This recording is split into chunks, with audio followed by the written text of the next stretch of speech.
Okay, tell me when you're ready. Hang on. Go ahead. Just say something to Dad. Okay, Les, take one. Take one. Now, Les, I'm going to tell David a story about Clark. It's a long story. It would take up too much room on this digital camera here, but I'm going to tell him this story about Clark and how he's this big deer hunter and fisherman.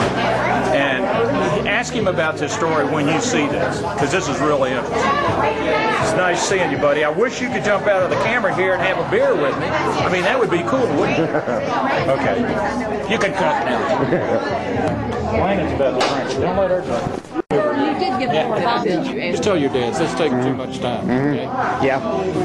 But every time I go down there, I go in his garage and he's got some deer hung up on his garage where he's skinning it out and everything. And you go down there, you never know what you're eating. You know, right. Turkey sausage, venison sausage. I mean, you just never know. Right.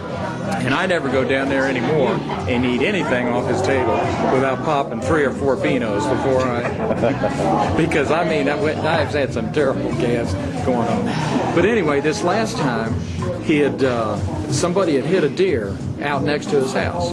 And this deer was still alive. Right. And so the guy came up to him and says, knocked on the door and says, is there any way you can take care of this deer I hit? Put it out of its misery.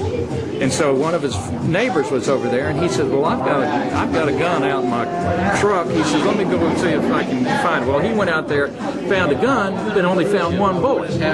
So he goes out there and he shoots this deer in the head. Well, the last place you can shoot a deer is in the head because it didn't kill him.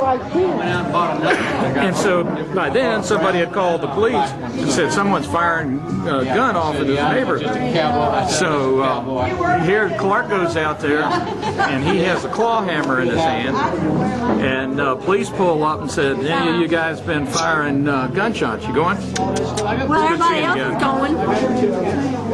So anyway, the policeman comes out there and says, well, do you want me to put this deer out of your misery? Clark says no. He cracks the deer in the head 3 times, kills it, throws it over his back,